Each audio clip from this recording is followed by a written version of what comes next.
Okay, we're going to go ahead and get started. Well, I do apologize for having to last week. Very unexpected. Riding a roller coaster. Today's actually the first day that I haven't been in the hospital, so which is unnerving. Parents refuse to use cell phones, and mom turns to me or off on the phone in her hospital room because she doesn't want people calling to bother her. So it's sort of a relay. Please call the nurses were online this morning. We have a family conference, and they called for the second day in a row. I guess typically I'm there. So I was a little out of sorts, but hopefully here is good. Normal. But I do apologize that we don't have to teach in class, and so I just ask you to be patient with me. I'm here physically, my brain is still working on things. Hopefully, when I leave here, I'll go to the hospital. In any case, please be patient, and if something does come up, I'll again try and get the word out to you plenty ahead of time, so especially if you have to make a trip in, make it unnecessarily. I want to try and play a little bit of catch up. I wasn't sure because I didn't say if any or all of you actually have your new tag ready today. If you do, great. If you don't sweat it because I did not think that you could even get to it today. I want to try and get the PECS information done. I'm going to pare it down. You guys can read. So I may not go into nauseating detail about it, but just to kind of give you a background and a quick overview, because it is something that, regardless of whether you're a clinician or a teacher, you're gonna encounter PECS, I can guarantee you, or something similar to it. So we'll talk about that, and then if we have time at the end, I'll take volunteers who can show us their name tag. We have our handy dandy little overhead scanner thingy that will project it up there so that everyone will see it live and in living color. But anyway, so PECs. You're going to hear a lot of things referred to as PECs that may be similar, but aren't technically PECs. PEC stands for the Picture Exchange Communication System. It is trademarked. So usually you'll see the little R with a circle or a TM next to PECs. If someone's talking about this specific system. It was developed in 1985 by two speech pathologists, Andy Bondy and Lori Frost, who were working on the Delaware Autism Project. And they were frustrated at the lack of consistent, predictable, easy-to-use communication outlets for their kiddos who are on the spectrum. And so, being behaviorists, they're very strongly behaviorists, very staunch advocates of AA. If you're familiar with that, you may have heard that term. It's an intervention technique used to shape the behaviors of children with autism. That's called applied behavioral analysis, ABA. And basically, the theory behind ABA and any of the behavioral approaches with children with autism is that because they are creatures of habit and routine, that we can tap into that as a strength, and actually by reinforcing particular behaviors, we can shape their behavior. And they decided to try and apply some of those techniques, those behavioral modification techniques, to communication. And so they came up with this picture exchange communication system that we now have. So it's a series of, you can use photographs, you can use line drawings, you can use words. Most people use board maker or similar pick symbols. Anyway, the children communicate through the use of exchanging or chaining together strings of pictures. It was originally designed, like I said, for children who are on the spectrum, but it can be used with anyone who's nonverbal and have communication problems as a result of that. The two most common diagnoses are autism and PDD. There are some revisions in the Diagnostic and Statistical Manual so that we have ICD codes, their diagnostic codes are being revised, and so for example, starting this year, there's no such thing as Asperger's anymore. It's all autism or pervasive developmental disorder. I think that's a little bit of a disservice. I understand the reasoning behind it, but if you've met a kid who has Asperger's, or an adult for that matter, what's the Big Bang Theory, or an individual who has true, more classic autism, they're extremely different. And so I think it's a little bit of a disservice and a little bit misleading to lump all together. But anyway, it wasn't my decision. I understand the reasoning behind it, I just don't agree with it. But anyway, so autism spectrum disorders, what it's designed for, but can be used with a lot of others.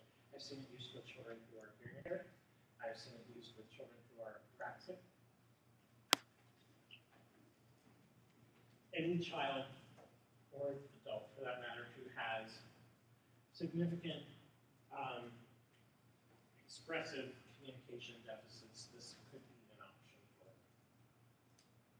So, PECs, because it is pictures kept in some sort of a binder, is it aided or unaided?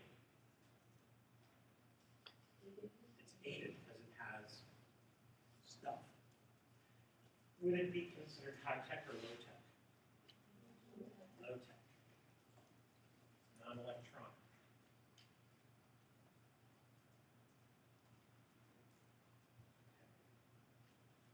So, PEX uses these pictures and has a very, if you're following the PEX program, there's a very structured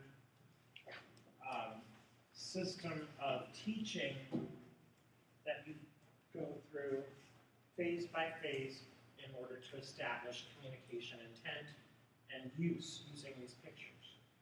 The first phase, they call it the how to communicate phase. Basically, all they're looking at is trying to get the kid to attach meaning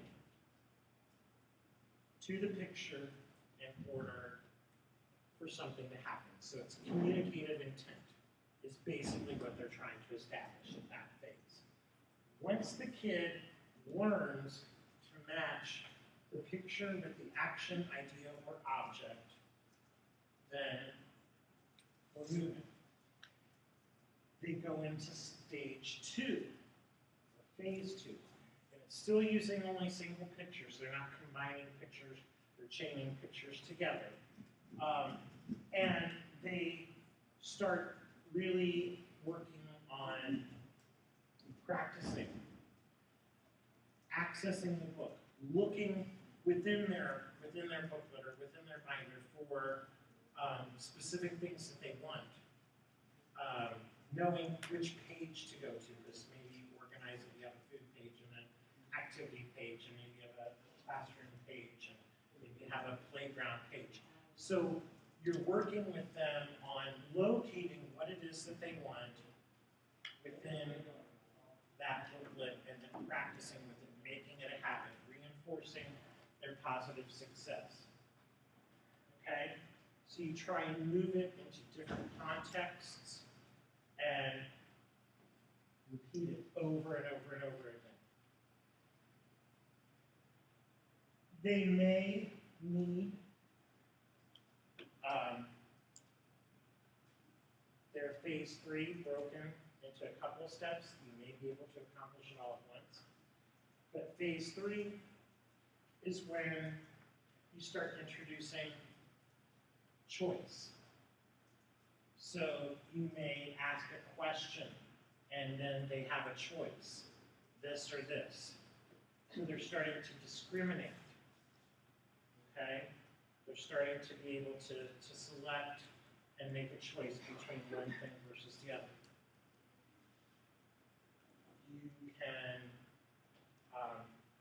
do foils at this point. Do you know what foils are when you're trying to do training or behavior modification, where you give them a choice, they make a selection, and you give them something that's not what they wanted, so that they then have to know, for example, really challenge you and say, no, this is the one I want. Or where you intentionally do something wrong and provide them with an opportunity to correct what it is that you've done, that would be a foil. That's an effective tool. But you're really wanting to make sure that they can discriminate and that they're not just rotely or randomly picking something, but that they're actually making a choice, that there truly is communicative intent. Okay?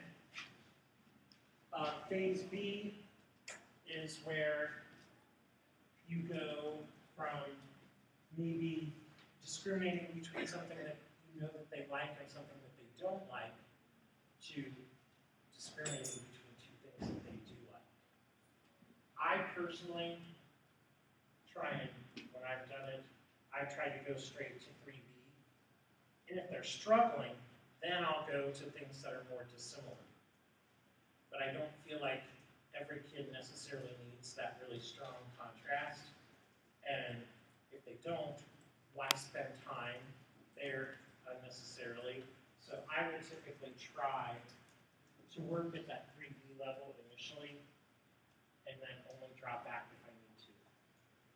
Phase 4 is when you start combining and using phrase strips like I want, I need, and they then combine that strip with whatever it is that they want. So now you're getting much broader categories, and they're starting to expand on their language. Okay? So obviously you would not be working in this phase with a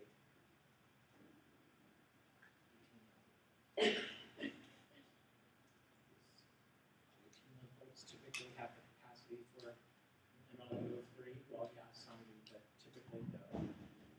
So this is something that you might not introduce until they're a little bit older, if you're working with little bitty guys. A lot of times you may be working with kids that are chronologically a lot older than that, but they may not be ready for it, even 7, 10, 12 years old. So you have to kind of play it by ear.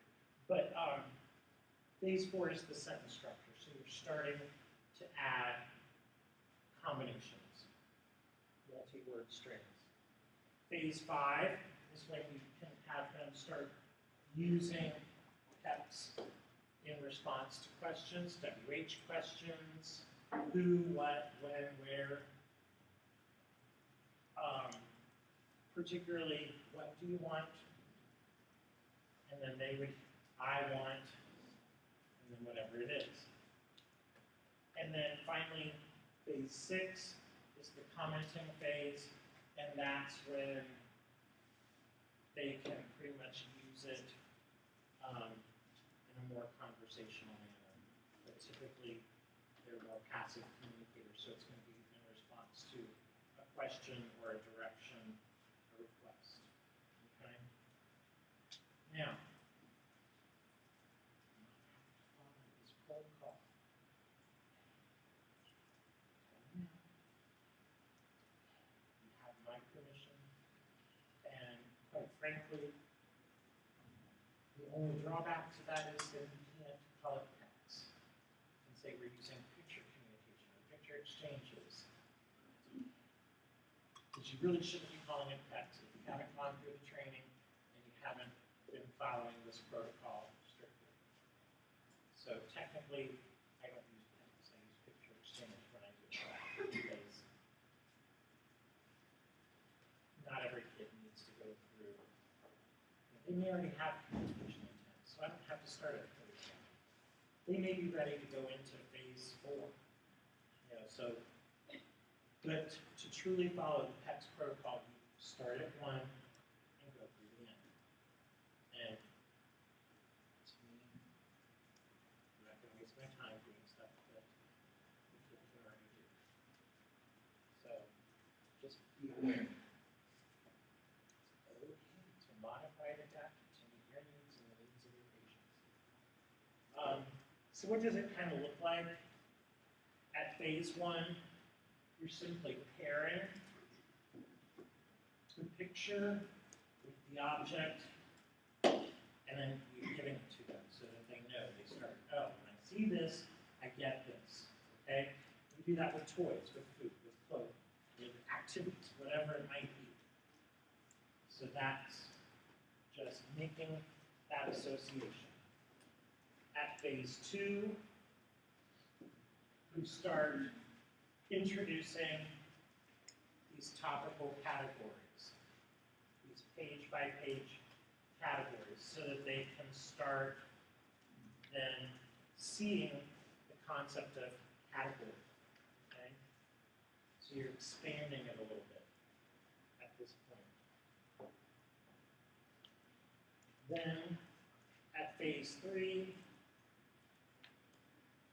is when you start introducing either things that are dissimilar or similar and having them discriminate, show me where is, which one is, those types of things. So they're starting to use it responsively. Phase 4 is when we start introducing the I want or I need carrier phrase. And then they will take and throw it up to complete the sentence. At phase 5 and 6 is when we then start carrying it through to other situations and use it more interactively. So this one shows like a literacy activity. They maybe read the story about the gingerbread man. The question is, who ate the gingerbread man? It was and they have to pick who it was. Okay, so they can use it more interactively at that point. Does that kind of make sense? It's pretty logical. Anything behavioral is going to be very, very predictable. And especially at the early stage, what's the reinforcement? What's the reinforcer?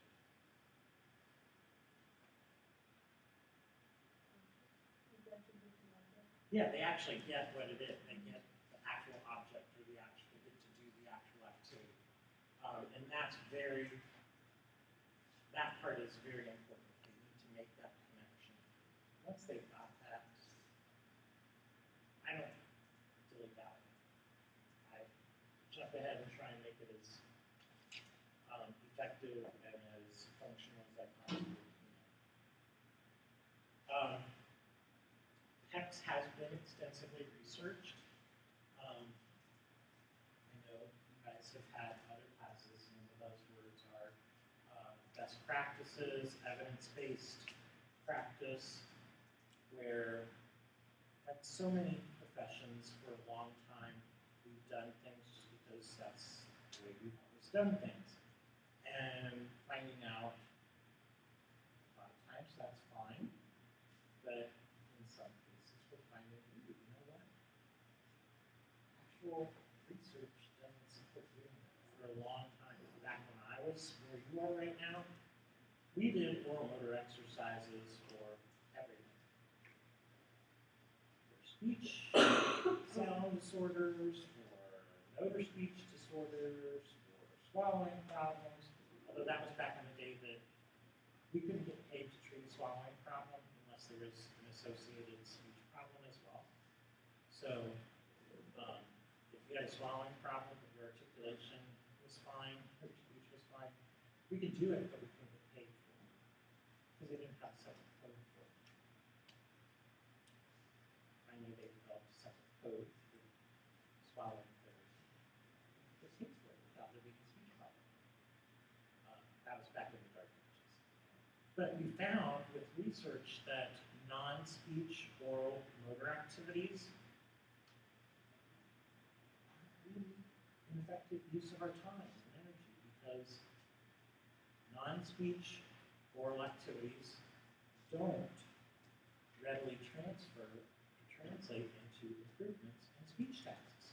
If you're going to do oral activities geared towards improving speech clarity, they need to involve speech. So just doing things like tongue range of motion, things like that aren't necessarily, they can be very effective on improving swallowing, but like strengthening exercises, because we used to do lip and tongue strengthening exercises with every patient who had any kind of a dysarthria going on. What we found is that, don't quote me on this number because I'm not sure it's exact, but it's ridiculously low. But do you know how much of our potential oral strength it takes to produce intelligible speech? It's less than 10%. I think it's like 40%. But so that's why I said don't quote me on that, but just know that it's a ridiculously low number. So until you've sapped more than 90% of your oral strength for speech. Now for swallowing, it's kind of the flip side. Even a 10% reduction could have devastating impact on your swallow. So there's reasons to do that. But if it's just a speech problem. So it's important to note that there is evidence to back the use of PECS. This particular study that was done in 2010 was a comprehensive literature review for like a 15-year period. And what they found is that across those settings, PECS appeared to be a promising treatment, but there were some problems with the research that had been done. We didn't feel like it was clear cut. The biggest thing is when we talk about research and we talk about the levels of confidence that we can have, it was a lot of it was single subject designs, and we know that randomized blind clinical trials are what's considered the gold standard. So while it was good, information wasn't necessarily of the highest quality. So their suggestion from that study was, it looks promising, but they weren't quite ready to jump on the bandwagon. In 2009, they did a study looking at another 15-year period, going back a little bit further, and they had both single subject and group data, and they're saying that looks like it may be effective,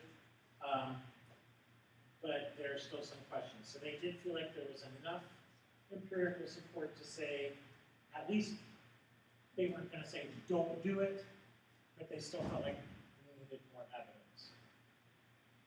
And then another one in 2010, because of the problems, they set out and did a randomized control trial, and what they found was that there was increase in attention to objects and persons, but didn't necessarily translate into real functional communication outcomes. So there definitely appears, at least on an interaction level, text is effective at getting kids engaged and interacting.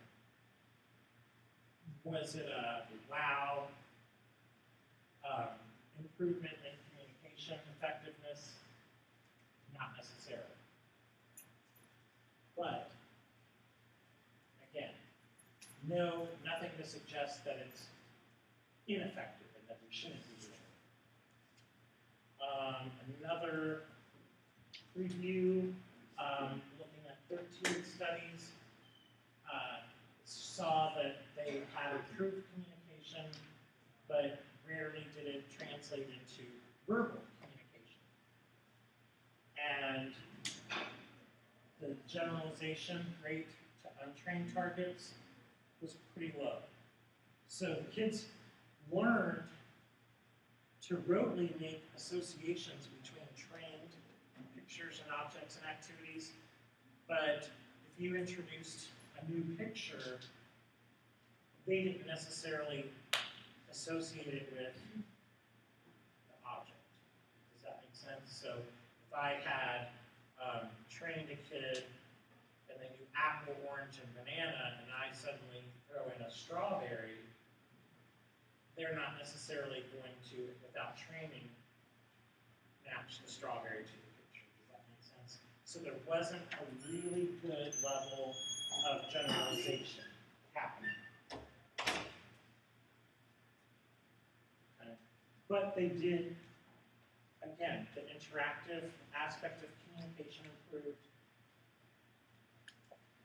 I don't know that it's a big deal that they didn't necessarily get improvement in speech, because that may not have been the goal.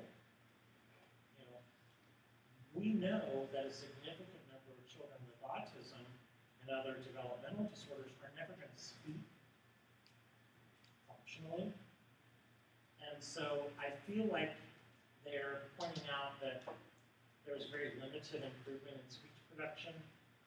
It's kind of a so what, because that may not have been our goal or the goal of the clinicians. Does that make sense? So if it was, then yeah, that's a major problem. But I think in the vast majority of cases, we're not necessarily using text as a way to facilitate spoken language. Okay. So I don't know that that's necessarily a legitimate criticism. So, bottom line, there is definitely the trend in the research is that it has some benefit. It's just not necessarily the be-all and end-all, okay? So we have now adapted it for use with children with visual impairments because they can actually use Braille or even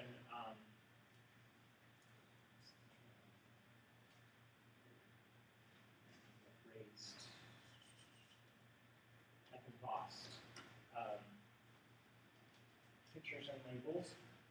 It's been used with children who have hearing impairment, and a new and kind of interesting and rapidly expanding use is with children who are learning English as a second language. Because objects are objects. You know, even though we may call it something different from one language to another, it looks the same. And so they're using picture exchange as a way. These kids, they may recognize a picture of an orange, and yet in their language, it may be one word, and so then they're using it as a way to facilitate and train English. So, which I think is kind of cool.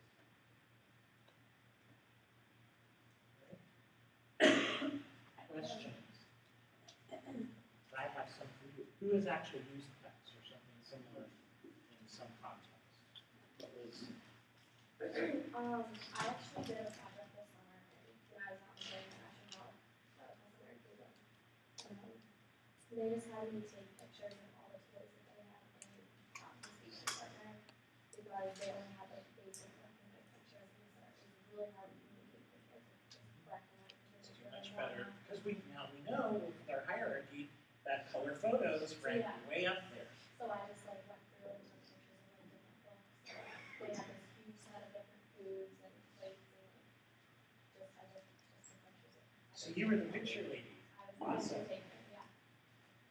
This summer I did when I was 13, she was having her demonstrations and she had like a screenboard and she used more, but one of the other counselors in the camp gave me a guide there that had a bunch of text and she's like, they try to use these things. She's a good one on this stuff. And if they're nice helpful. A girl that I went to set, she uses a book. But my question is, like, you know how to put the picture on the main cover of so then I not put it back, there is something extra. One would hope. I just didn't know if it was But I think, and I really think it depends on whether or not they've been trained. I can tell you they're not going to spontaneously do it. But if they've been trained, and think about this. What do we know? It's a stereotype, but it's a pretty true and accurate stereotype about children on the spectrum. They are very meticulous about routine and things need to be a certain way. So if you train them that if you take that picture, it needs to go back because everything's got a place and everything needs to be in its place. It's going to go back every time, and it's now. If it was this much space between it, there's going to be that much space between it and the next picture. So I do think it really depends on whether or not it was trained. I said just because I didn't think that her pages had like themes. So I didn't know like if I was putting one back, if she was gonna figure out that it wasn't on the right page, or if she like And if she didn't, then you're fine. But usually they're organized. And you saw the example, like it had different categories and pages. And believe me, if the kid's used to finding something on a particular page in a particular spot, they're going to expect it to be on that page. And the most traumatic thing that you could do to them, more than chopping off one of their fingers, would be to move one of those pictures to a different page or a different spot. They're going to go batshit crazy on it because that's just out of their comfort zone. Who else? Anyone else worked with picture exchange? Okay. What are you familiar with? How familiar are you with ABA? somewhat controversial. Some people swear by it. Other people think it's kind of hocus pocus. It's very expensive. Your friends probably, if she's or he is working on their own, they're willing to do it. If they're working for someone, then they're probably not. But if you're an independent ABA therapist, you usually get about $200 to $250 an hour. Do the math. Full-time job is 2,080 hours a year. If you're making $200 an hour, $250 an hour, you're working 2,080 hours a year.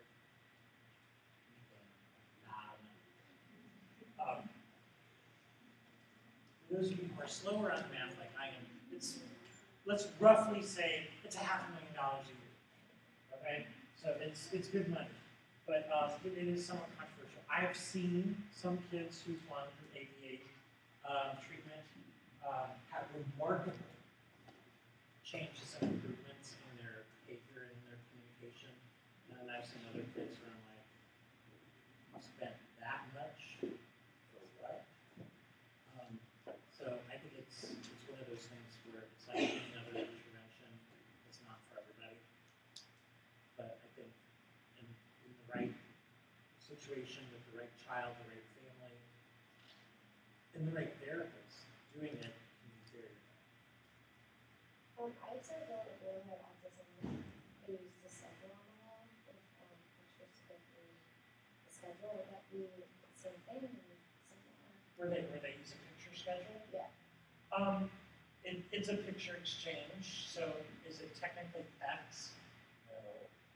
But it's the same principle. A picture exchange or picture calendars, and we'll talk about those and how I can make them, can be very effective. I use it for if I have a kid that has behavioral issues that I'm treating in therapy, I'll often use a picture schedule just so that they know, what's coming up next, and you have to get through this in order to get to this fun activity that they want to do. And so it allows them to know what's coming next and take some responsibility, because you know what, if we don't finish this, you don't get to do this. But if you finish this and we do this, then we get to do that. And so it's very helpful for some kids to have that visual to go by.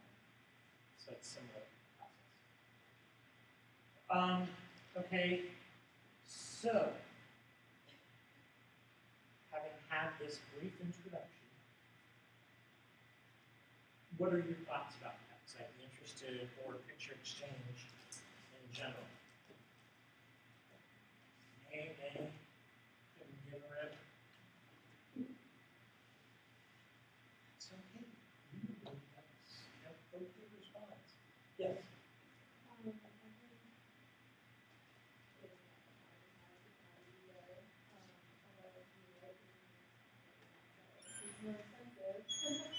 But you raise a really good point. And I'm very interested to see if they don't start coming up with, and there are some apps that are going to allow for picture exchange using a tablet. No, I thoroughly agree. Because if they have the capability, what they would probably do is swipe and drag.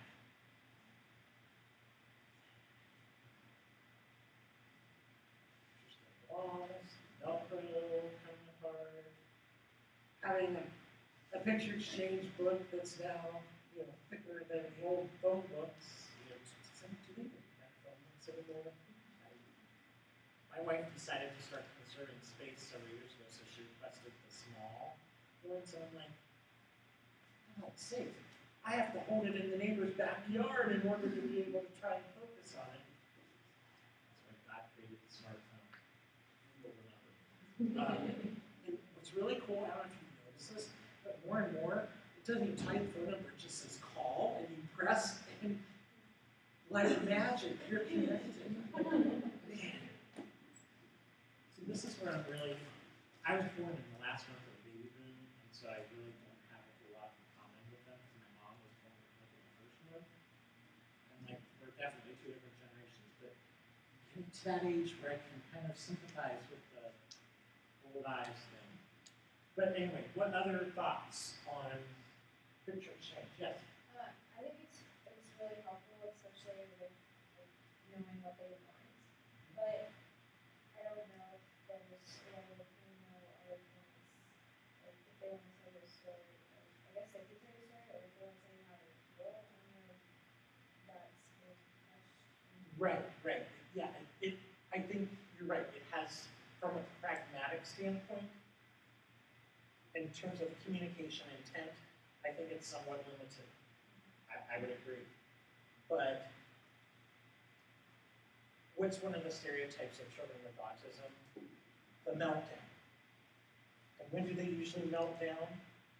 When there's something that they want, something that they need, and you can't figure it out. So if they can at least get to the point where they can give you the picture or point to the picture to indicate something that they want or need, to alleviate some of that. But again, a lot of times they're passive, and they may only do that in response to your question. They may not spontaneously, dig in there, get the picture, and take it to you to tell you, oh, great, someone wants some apples, and they're probably not going to do that. But if you said to them, what do you want to drink? Then maybe they would go to their drink page and give you that. But so yeah, I do think there's limited functionality. Who else? What do you think? Are they person specific? Like, Yes. certain pictures for certain people? Yeah. I know everyone won't use the same word. Right. And you can do, a lot of what we've seen with board maker pictures, which we'll talk about board maker on Thursday. But you can use actual photographs, particularly for people. That's things like that. You don't want a generic dog. If they have a dog, you want Fluffy, So yes, that's a good question. Very customized. So when you're using text, like a specific program, can you customize your own pictures? It's just as long as you follow that pages and the text. Yeah, text. The process is what's trademarked, not the pictures.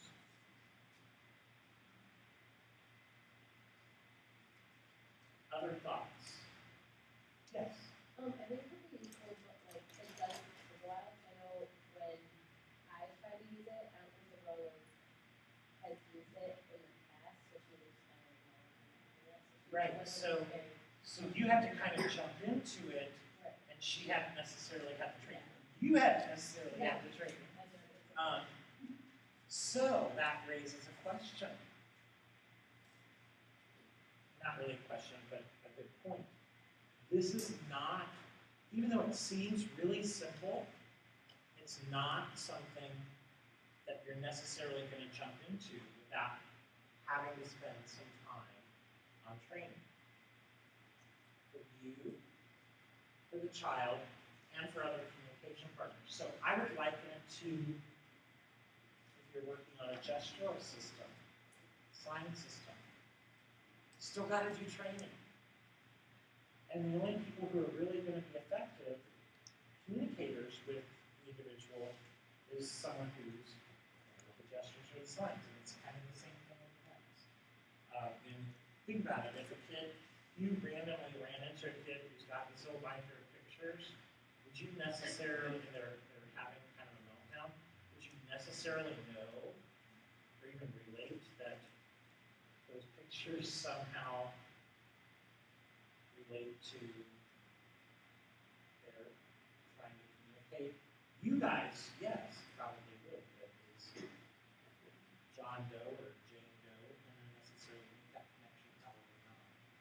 So definitely some drawbacks. Any other final thoughts?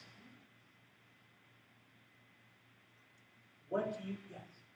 I was just gonna say, I think you're really good training option that might not be really obvious is that transitions can be really hard for students with disabilities. So like, And that's where picture schedules really can help with that. yeah, I can see like activity pictures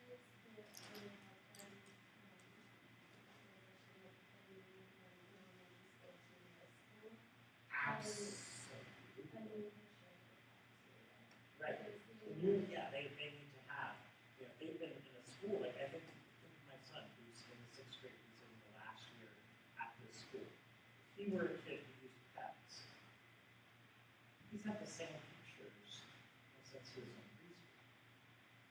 So, the picture of the gym, because gym is auditorium, the cafeteria. What's, where he goes is Montessori, so they transition every 3 years. So they have pre-K and kindergarten, then they transition, so that's a 3 to 6 year old classroom. But then they transition to a 6 to 9 year old classroom. So it's new teachers, and their school really, they've done a lot of things right. The tile outside the classrooms are color coded. So the 3 to 6 year old rooms all have orange tile outside, and they have a community learning area, so it's like an open classroom area for projects and stuff. And all chairs are orange and the carpet's orange for the little guys.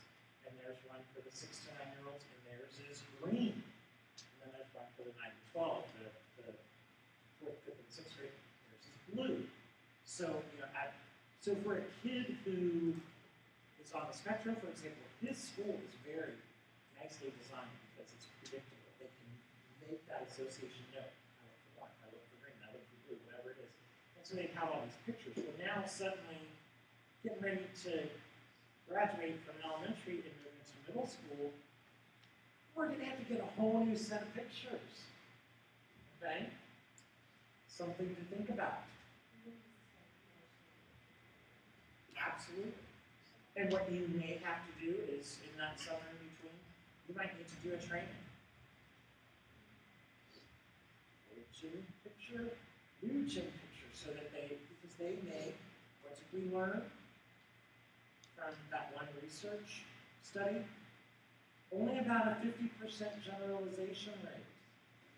So just because he knew that old picture of the cafeteria was where he went to eat, just because we can see similarities with the new cafeteria, he may not make that association. So there's going to be work involved. There's going to be definitely, so yes, very good. See, this is why we are teachers, because they think of those really practical things that I realize. So yes, so not just even transitions during the day from one class or task to another, but the big transitions. So, excellent. Based on what we saw from the research studies,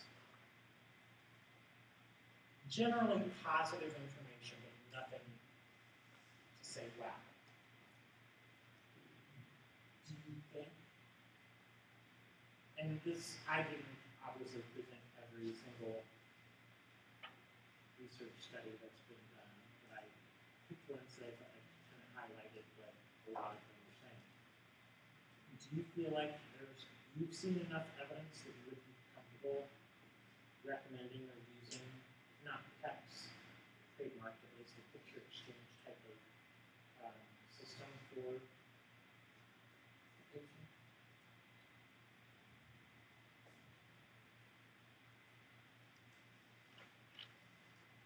I base my decision, and I would agree, I base my decision on the fact that at least there's been no research to date to say it's wrong. And that's kind of, I mean, maybe that's terrible to say that, but I always try and be honest with you. That's about my experience and my way of doing things. And as long as there's been no evidence to say it's wrong or that it's detrimental or harmful to the patient, might give it a try. I saw the King's speech, and I was appalled by some of the techniques that used to be state of the art and putting marbles in someone's mouth. But hey, they're old enough to know not to swallow and choke on it. Hey, why not? If you could design a study to look at whether or not PECS or picture exchange in general is an effective intervention, what might that study look like?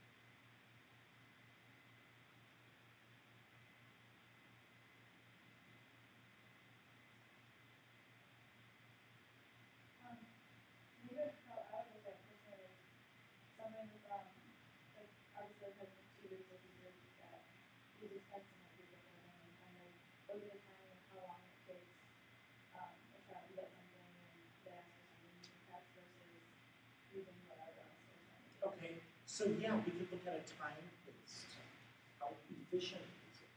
So maybe we work on, maybe we compare text to a gestural system. Probably with a general special needs population, my guess is that gestures would probably win out. But with this population that text was designed for, what do we know? So picture exchange, really more effective. So I guess that would be something we have to take into consideration. What population are we going to look at? But yeah, a time-based study would be great, comparing how long does it take for them to learn, and maybe you keep it manageable, so you say 5 targets. So you pick 5. That'd be a great study. You know, find, see which way does you even use a single child. Show them both, see which one does he get it with first. That'd be a great idea. Any other ideas? I was just thinking like how you said that some of the patients that you use it with, the likelihood of them speaking isn't very high. So maybe you do like separate studies to see, because if your point is to establish the communication intent, then it might be effective for someone who will probably never be verbal. Right, and that's okay. And that's, yes, so, sure. So that might be a study. Look at, make sure that we're looking at a population where we don't care, or maybe that's what we do want to know. Does it lead to? Probably not. So, you get the idea. I want you guys to be thinking in terms of how do we apply this? How does it make sense? How does it fit into kind of our understanding?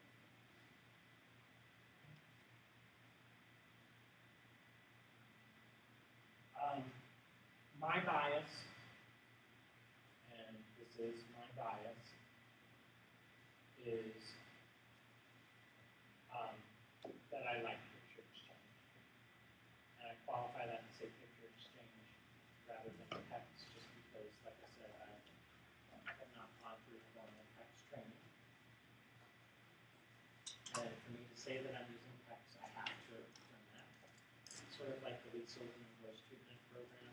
I do a lot of the techniques that you learn in LSVT, but I've never been LSVT certified, so I can't say that that's what I'm doing. But I can say I use picture exchange. And in certain patients, certain contexts, I think it's great. I think it can be a very effective communication tool, communication mode. But I also find that it can be a nice bridge for certain kids as well. Maybe my goal is that they're eventually going to be more verbal communicators. Maybe the kids with apraxia, for example. But boy, we don't have the cognitive issues to deal with. We don't have the pragmatic, communication intent issues. We're just trying to give them a way to say, this is what I want, or this is what I need, in a way to alleviate the stress and the frustration that they might be experiencing. So, overall, not bad. Questions? It's one more tool in our arsenal. Okay, let's sit through that really fast. I usually spend a lot more time on those individual phases, but you guys were smarter than the average bear.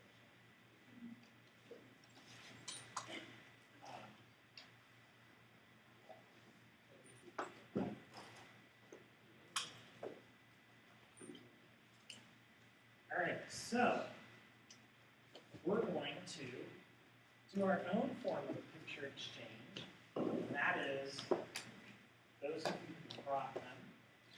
We're going to go ahead and start and have you demonstrate your name tag and the significance of what's on there. So, go ahead and volunteer to go first. Thank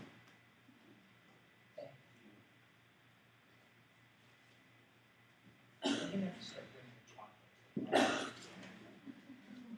Dr. Marin, you guys know she was like a chocolate. After the student, the new grad student social, she brought down to each of us just a leftover chocolate or some form.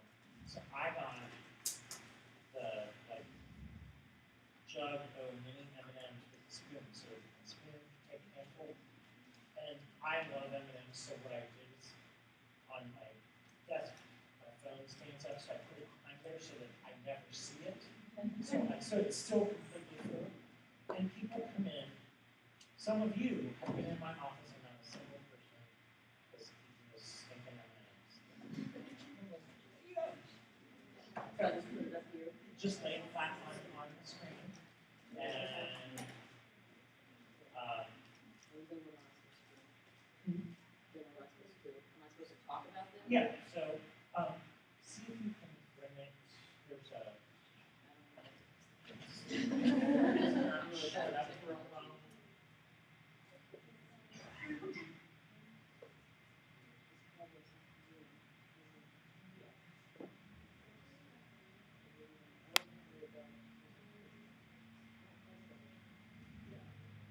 okay, so it's Really good. bless you.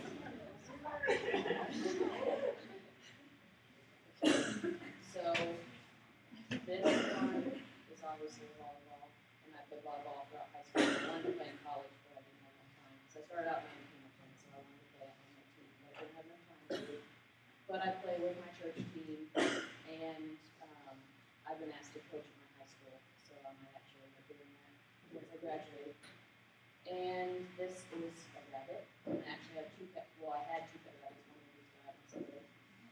But she had a baby, so I have the baby and like the nurse feed it.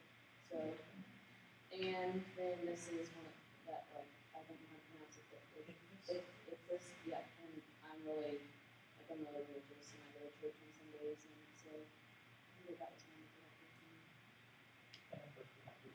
Yep. Mm-hmm. Yes. Thank you. Do you want this?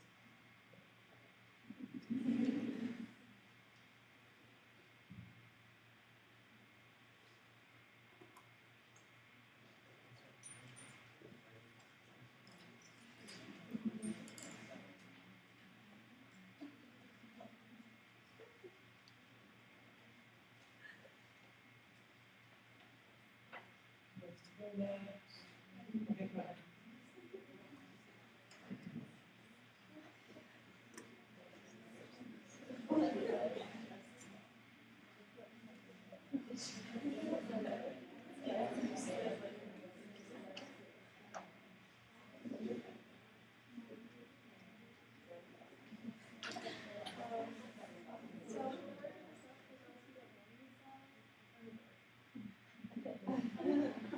Okay. This one is a picture of me captivating my cat.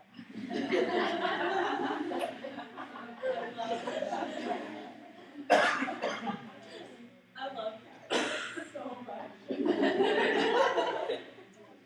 So there's that, and this one I'm from Colorado, and I'm in love with it. I tried to move back eventually. And this, I'm an avid traveler, and I just want to see. So I thought it was very fitting because it's been kind of what they're doing because it's a set-up resort, and I just want to see how long it is. That's the trip.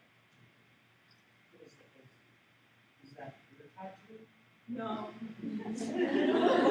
wasn't going to ask you to show. Well, That, that's, you guys both did a very nice job selecting things that have.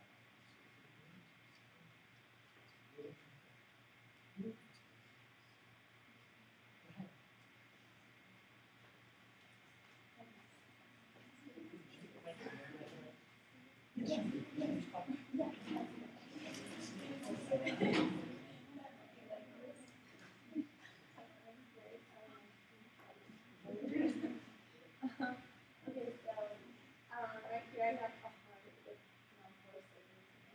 Well, 3 siblings, my mom's with. I'm very close to all of them. And then, I was gonna leave it for things, sorry. That's fine. I wrote a little, very poorly drawn pair of shoes because, I'm a big runner. And I've been like all my life pretty much. And then over here I have a piece of bread with, X through it because I'm gluten-free. So that's a pretty big part of my life. And then right here is again a very poorly drawn United States. I thought it was Texas.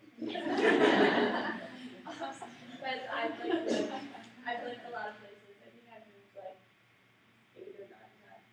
And my family this summer just moved to Luxembourg. So now I'm a little across the pond.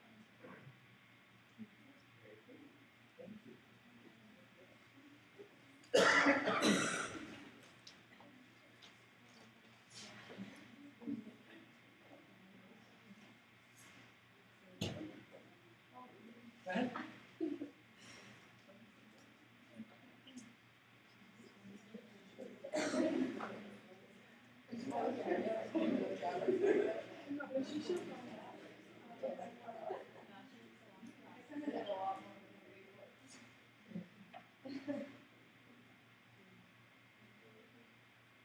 Okay, I'm Megan, and I put a Notre Dame symbol because I'm obsessed with Notre Dame football. It's like, kind of ugly, but anyway. And then I put an orange can because orange is my favorite color. And then Skippers because it's my favorite place to go to town. No, I don't work there. And then peanut butter because like I have another unhealthy obsession with peanut butter. And then a swimmer because I've basically swam since I was 3 and I love swimming. And then I'm obsessed with owls as well. So,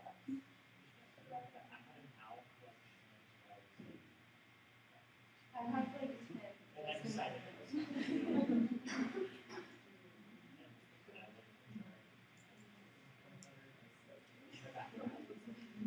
Never know. You got it. They have white chocolate peanut butter. I Yeah, suggest that. It's so good. All right.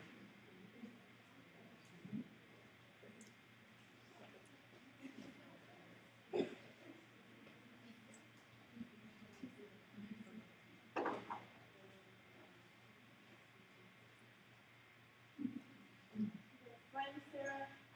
The colors that I did not know my favorite colors, so purple, blue, green. I work at Skippers, that's why I have So that makes sense for me. The books that I really like to read, and then I like the shoes out, so I want to work out. So your name tag is actually truth and Yes. advertising. Some people are more wannabe. Okay.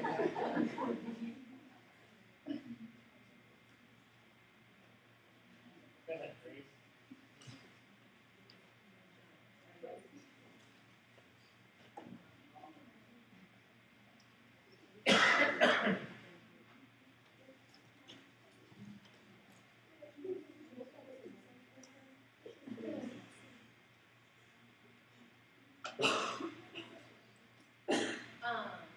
So I wrote my name in purple because that's my favorite color. And the first picture is me. I am a skier. I learned to when I was like 3. I've been in Colorado. Hopefully, grads go down in Colorado. The next one is spinning because I went abroad last summer.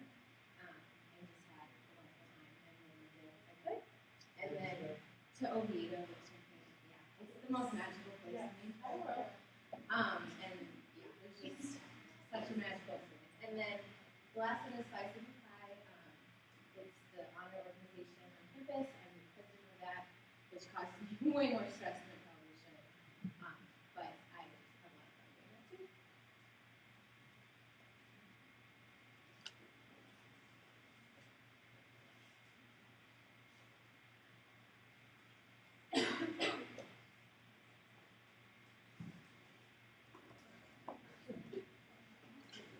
Don't be shy. Make it a competition. First one down.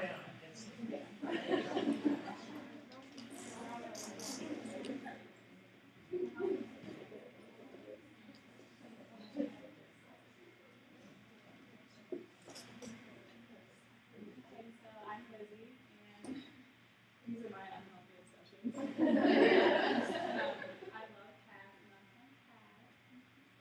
And there's my nephew, who's like adorable, and I love him also. And I come from Cincinnati, and I like the Reds, and I work for the Roses, and I also like to sing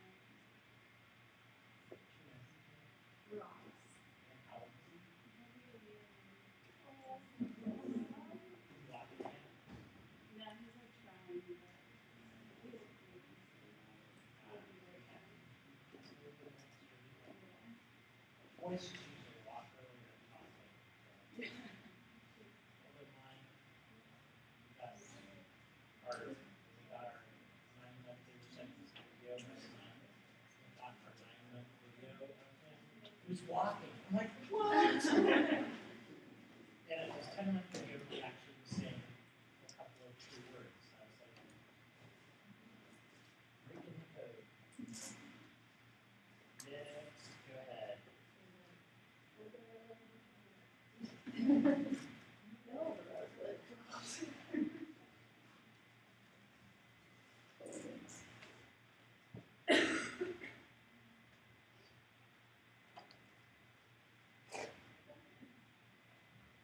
I also wrote my name in purple, favorite color. I'm an 80 tie, very family oriented, so there's a lovely picture of my family. I'm also the shortest in my family, fun fact. I have 2 dogs, which I love. They're at the very top. One's actually sitting on the other one. Right? Sadie, the big one, is the golden doodle, and then Lou is a Shih Tzu poodle mix, and she likes to beat up on them. It's not very nice. And then I dabbled it with rhinestones because I love to craft.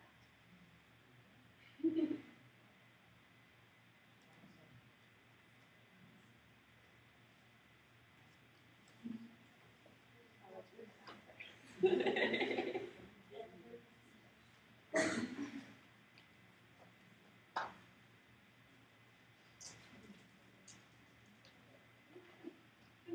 Okay, so I'm Kate White, and it was funny because Grace was telling me yesterday, she's like, why did you write your whole name on your card? And I said, well, ever since forever, my friends, especially in high school, would just call me Kate White.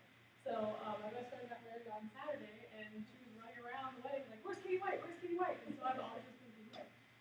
So the first one, obviously, are the crosses. The cross is my favorite. I'm also very oriented with the church, things like that. The ice cream symbol, I have no musical talent, but I appreciate the people who do. So I quite a lot. And so music is a huge part of my everyday life. And then the other one was, you probably all saw the picture of that awesome sunset we had on campus. So I'm obsessed with the sky, and that was just like my dream day was that sunset. And then I'm not sure what happened with the stars, but it was kind of magical and fun. They're in the sky. It's funny, Kate White, my son is well on. It just We thought we were being so retro in naming our son William after his great-grandfather, William Conrad, after 2 great-grandpas, only to find out in his preschool classroom he was one of 5. And so they were all Will. So they were all Will, whatever. Well, in my class, so that really understood. And then I find out William is the only boy's name that's been in the top 10 since 1900.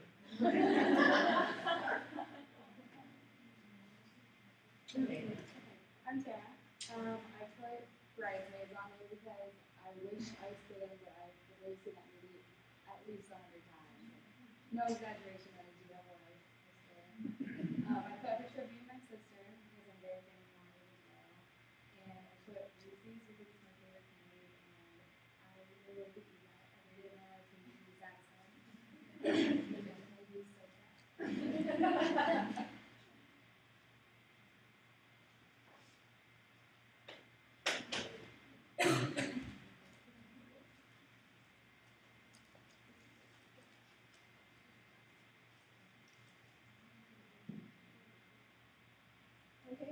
I'm Megan, and so I'm going to put spaghetti because it is my favorite food, and I probably eat it every day. And since I'm only here for cooking skills, I do eat it pretty much every day. So, but luckily I never get sick of it, so it's one of my favorite foods. I also put bowling. It's one of my favorite sports.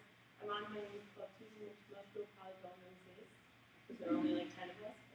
But no one wants to join. That's smart.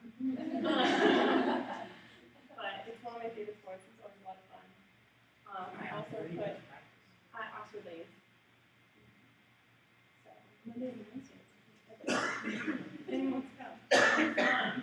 Also, I put the signal for Alpha and Omega, which is the search tournament, which I'm walking Billboard for today because I'm past my finals. But I'm very involved in it, and I'm really excited. Well, it's part of me. So. I like how you guys are really putting things that have personal relevance that might not be immediately obvious.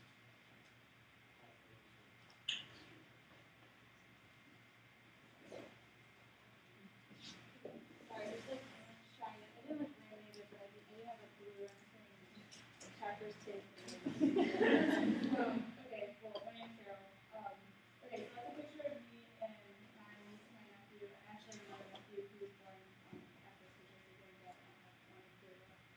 But not technically related. I have a really interesting family, like extended family at home.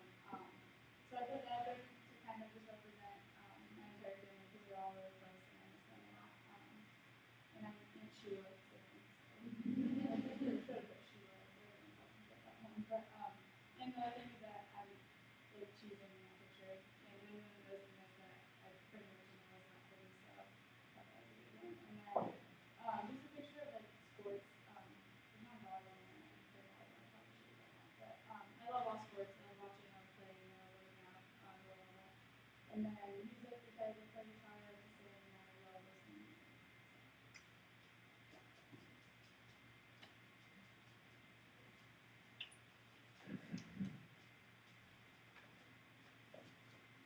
I'm sure you're right. I don't think I've ever seen you with this.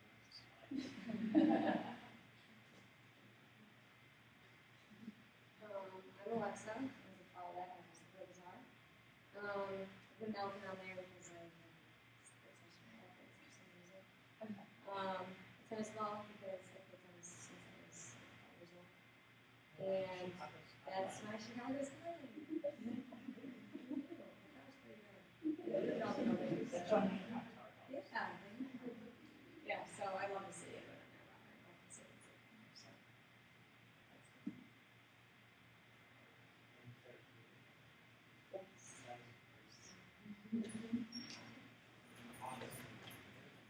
I was the other night. I was in awe. They had, I discovered and they're not animals. They show like regular stuff, but it was the Breakfast Club, followed by 16 candles, followed by Ferris Bueller's Day Off. I went to bed at like 2:30, on a weeknight. I was like, three of the best movies ever.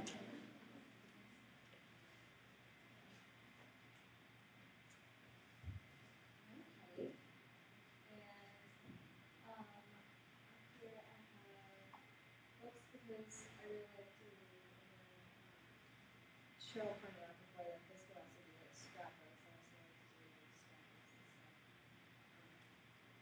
The little running guy up there, his arms look fat for some reason. But I like to run, and I have shopping bags up there. Not because I shop a lot. I just whenever I go home, that's like something that I get to do with my mom. So and I also have my sorority letters up there because it's definitely me with my best friends from my sorority. Because that's my sweet two friends. So.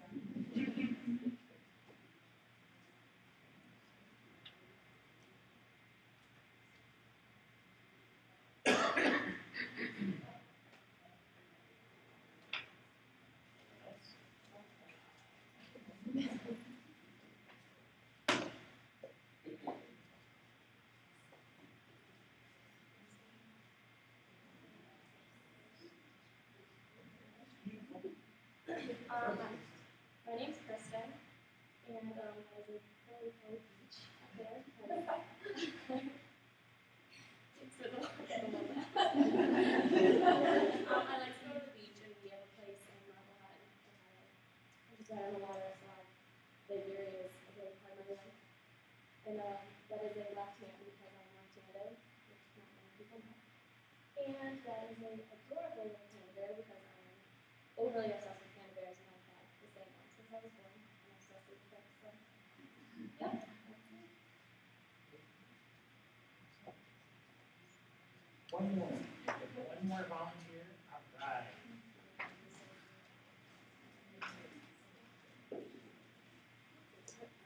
I bet I know something that's on yours. If it's not, I'll be really surprised.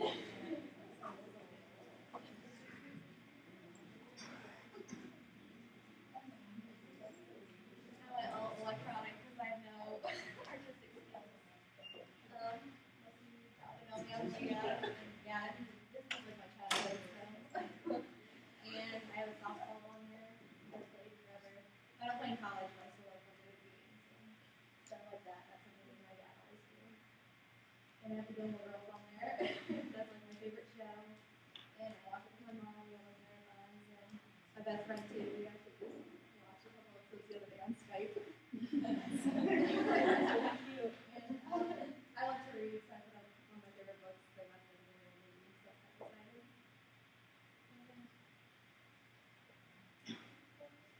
Okay. We will finish up with the tax on Thursday.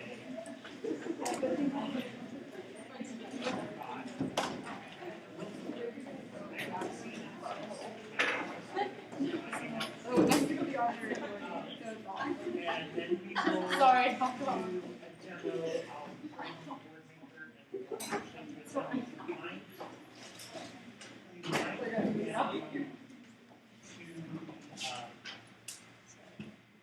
materials room and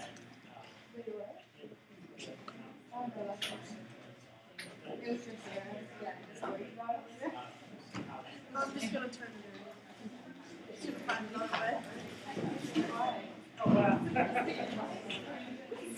Struggle.